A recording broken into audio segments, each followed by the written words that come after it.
কিরে সাগরের মা, ওর ঘুম থেকে ডেকে দাও নাই? বেলা 9টা বাজে, ও কলেজে যাবে কখন?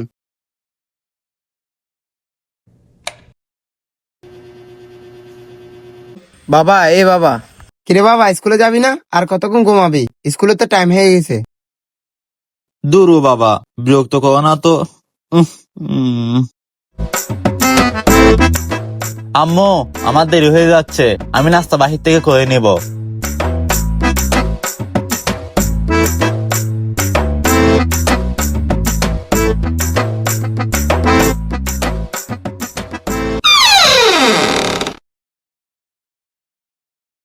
আব্বু, কলেজে যাচ্ছি, কিছু টাকা দেন।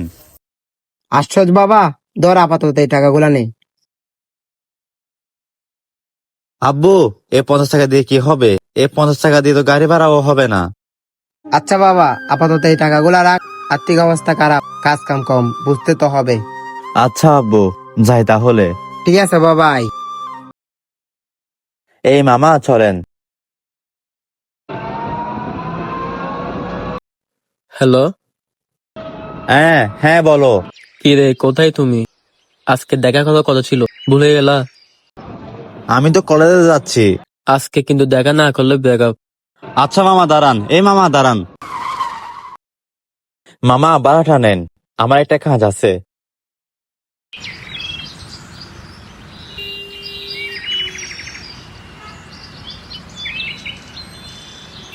যান।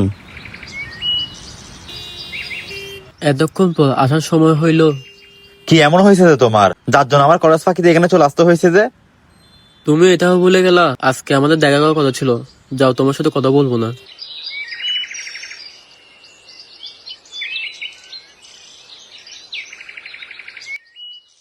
সরি জান, এটার জন্য আবার লাভ করতে হয়? যাও, আর বলতে হবে না। তুমি সব সময় এমন করো। তুমি জানো না আমি তোমাকে কতটা পছন্দ করি। আমি কোনো আর চেষ্টার সীমানা রাখিনি। ও আর কি বোঝাবো বল, বলছে ফুলের দল তুই। সত্যি জান, আমি তোমাকে অনেক ভালোবাসি। এত যে ভালোবাসা বলতেছো, বিয়ে করতে পারবা? পারবো না মানি? চলো কাজে অফিসে যাই। এত যে কাজে ফিস করতেছো, বিয়ে করলে খাওয়াবো কি? মোহাব্বত। আচ্ছা। তোর এক কথায় আমি রাখবো হাজার বাজি, তোর ইশারায় আমি মরে যেতেও রাজি। আজকে তো অনেক দেরি হয়ে গেছে।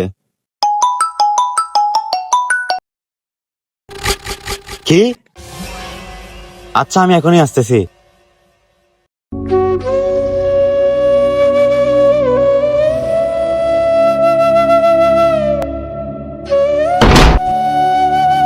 আব্বু, আপনার কি হয়েছে? আব্বু, আপনার কি হয়েছে? আব্বু, ডাক্তার, আমার আব্বুর কি হয়েছে? হ্যাঁ, আপনার বাবা ব্রেন স্ট্রোক করছে। এখানে রিপোর্ট দেখে যা দেখা গেছে, আপনার বাবাকে দ্রুত চিকিৎসা করতে হবে। 10 লাখ টাকা প্রয়োজন। স্যার, আমরা তো গরিব মানুষ, আমরা তো টাকা কিভাবে ব্যবস্থা করব? আপনার বাবার দ্রুত চিকিৎসা করতে হবে। 1 সপ্তাহ পরে যদি আপনার বাবার কিছু হয়ে যায়, আমরা দায় থাকবো না। আপনারা 1 সপ্তাহের ভিতরে 10 লাখ টাকা জোগাড় করেন। আপনার বাবার এখানে প্রেসক্রিপশনে কিছু ওষুধ লিখে দিচ্ছি, এগুলো দ্রুত নেন। দ্রুত নিয়ে আপনার বাবাকে খাওয়ান। এটা নাও, ওষুধগুলো নিয়ে আসো। আব্বু, আমি চিন্তা করিয়েন না, আমি বেঁচে থাকতে আপনার কিছু হতে দিব না। কি রে, আরো ভালো করে করতে হবে তো। চেয়ারম্যান সাহেব, চেয়ারম্যান সাহেব, আমার আব্বুকে বাঁচান। কি রে বাগনা, কি হয়েছে তোর? আগের মতো শক্তি নাই, কি দিব তোরে? চেয়ারম্যান সাহেব, আমার আব্বু তো ব্রেন স্ট্রোক করছে, আমার আব্বাকে বাঁচান, আমার কিছু টাকা দরকার। কত লাগবে? চেয়ারম্যান সাহেব, প্রায় তো 10 লাখ টাকা লাগবে চিকিৎসা করতে। আরে রাখ, তুই টেনশন বাড়ে গেছে আমার।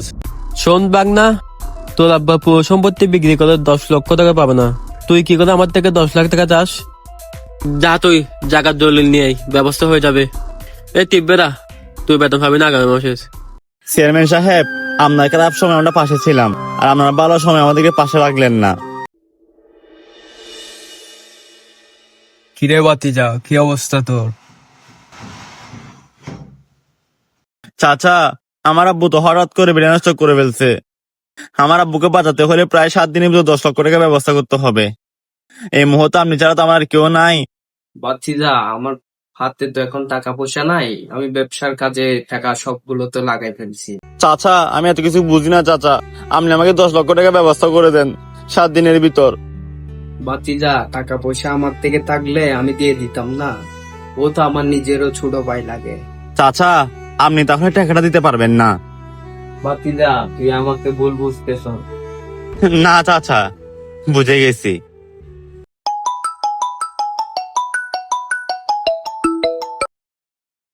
ওয়ালাইকুম সালাম। ভালো। জায়গাটার কি অবস্থা? আচ্ছা ঠিক আছে, আমি তোকে 15 লাখ টাকা চেক দিয়ে দিচ্ছি, তুই জায়গাটা ফ্লটটা কিনে নিস, ঠিক আছে?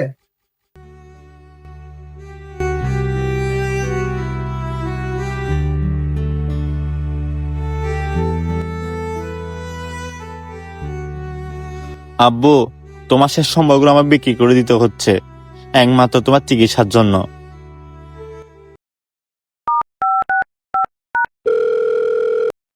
আসসালামু আলাইকুম চেয়ারম্যান সাহেব, আমি আপনার সাথে দেখা করতে চাই।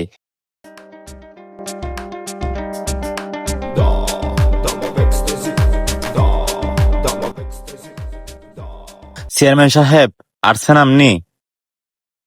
কি রে, কল দিয়ে দেখা করতে বললি কেন? চেয়ারম্যান সাহেব, জায়গা সম্পত্তিতে সবকিছু বিক্রি করে ফেলবো, আপনি কি নিবেন? আচ্ছা, এই ব্যাপার, তুই অনেক দেরি করে ফেলছস, কারণ আমি সব টাকা ব্যবসা কাজে লাগাই ফেলছি। চেয়ারম্যান সাহেব, আপনার কিছু একটা করতে হবে, আমার তো আর আপনারা ছাড়া আর কেউ নাই। আচ্ছা, দেখি কি করতে পারি। ওস্তাদ, কাস্টমার একজন আছে তো?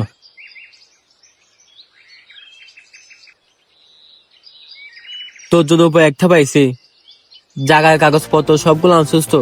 হ্যাঁ চেয়ারম্যান সাহেব, আনছি তো। আচ্ছা বাজে কত শুন, কাগজপত্র সবগুলা এখন দিয়ে দিবি, সন্ধ্যার মধ্যে 10 লক্ষ টাকা পেয়ে যাবি। নেন চেয়ারম্যান সাহেব, আমার অনেক বড় উপকার হলো। আচ্ছা, তুই বাড়ি চলে যা, সন্ধ্যায় দেখা হবে। ওকে চেয়ারম্যান সাহেব, রাতে কথা হবে। আচ্ছা চেয়ারম্যান সাহেব, একটা কথা বলতে পারি? বল। আমার জায়গাটা কে নিছে, আমি কি জানতে পারি? মন খারাপ করিস না, তোর আপন চাচা।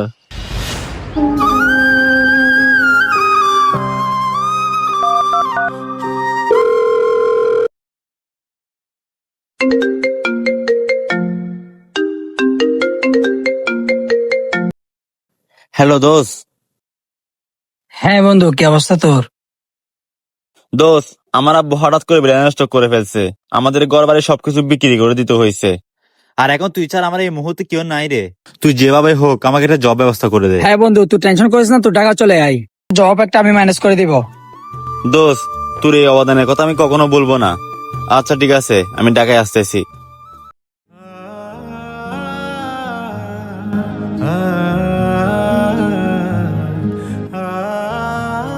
আব্বু, আব্বু, যাদের জন্য আমাদের ঘর বাড়ি বিক্রি করে আজ পথে নামতে হলো, তাদেরকে আমি কোনোদিনও ক্ষমা করব না। আপাতত ভালো থাকেন, সুস্থ থাকেন, নিজের শরীরের যত্ন নিয়েন।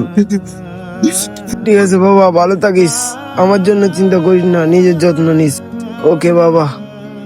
আম্মু, আব্বুর খেয়াল রাখেন।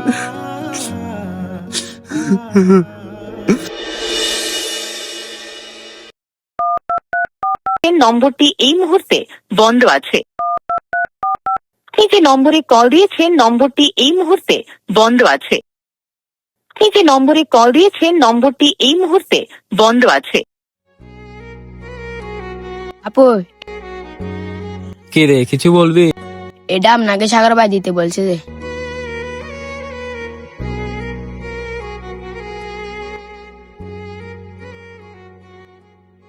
প্রিয়তমা, এই চিঠিটা যখন তোমার হাতে পৌঁছাবে তখন হয়তো আমি তোমার কাছ থেকে অনেক দূরে, এই চীনা শহরে চীনা রাস্তায় আমি তোমার কাছ থেকে অনেক দূরে সরে গেছি। বিশ্বাস করো, এইভাবে চলে যাওয়ার সিদ্ধান্তটা আমার জন্য মোটেই সহজ ছিল না।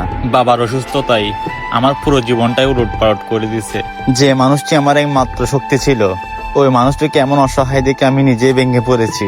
টাকার চিন্তা আর একটা দায়িত্ব একটা মানুষকে স্থির করে তোলে। যখনই আমার আব্বু সুস্থ হয়ে পড়লো, তখনই আমার একমাত্র ভরসা ছিল আমার চাচা। তখন তার কাছে টাকা ছিল না। আজ যখন আমার ঘর বাড়ি বিক্রি করতে গেলাম, সব প্রথম উপস্থিত হলো আমার নিজেরই চাচা। সংসারের দায়িত্ব আর চিকিৎসার খরচ আমাকে বাধ্য করেছে এই শহর ছেড়ে ঢাকা চলে যাওয়ার। এখন আমার নিজের কোনো স্বপ্ন নেই, আছে শুধু লড়াই। ভালো থেকো, ভাগ্যে থাকলে আবার দেখা হবে।